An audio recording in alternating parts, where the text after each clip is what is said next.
అమర్నాథ్ యాత్ర కోసం బయలుదేరిన తొలి యాత్రికుల కాన్వాయ్కు జమ్మూలోని భగవతి నగర్ బేస్ క్యాంప్ వద్ద లెఫ్టినెంట్ గవర్నర్ మనోజ్ సిన్హా ప్రత్యేక పూజలు నిర్వహించి అధికారికంగా ప్రారంభించారు.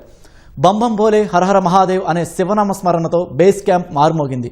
అంచెలంచెల భద్రతా వలయం మధ్య తొలి విడతలో 5,000 మందికి పైగా భక్తులు బాల్టాల్ట్ పహల్గాం బేస్ క్యాంపులకు బయలుదేరారు. దక్షిణ కశ్మీర్ హిమాలయాల్లో సముద్ర మట్టానికి 3,880 మీటర్ల ఎత్తులో కొలువైన మంచులింగాన్ని భక్తులు దర్శించుకోనున్నారు.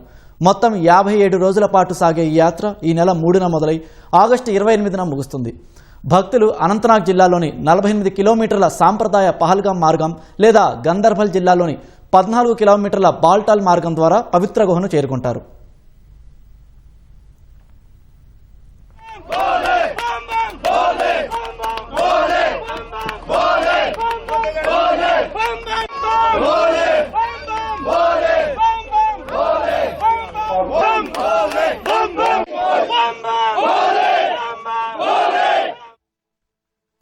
యాత్ర కోసం శ్రీ అమర్నాథ్ పుణ్యక్షేత్రం బోర్డు భద్రతా బలగాలు చేసిన ఏర్పాట్ల పట్ల భక్తులు పూర్తి సంతృప్తి వ్యక్తం చేస్తున్నారు.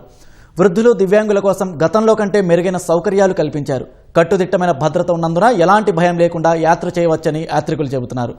భక్తుల భద్రత దృష్ట్యా జమ్మూ శ్రీనగర్ జాతీయ రహదారి వెంబడి హైవే అలర్ట్ ప్రకటించారు. సాంకేతిక ఆధారిత నిఘాతో పాటు అడుగడుగున బలగాలను మోహరించారు. భక్తుల వాహనాల సాఫీ ప్రయాణం కోసం జూలై 2 నుంచి ఆగస్టు 28 వరకు హైవేపై ట్రాఫిక్ ఆంక్షలు అమలులో ఉంటాయని అధికారులు తెలిపారు.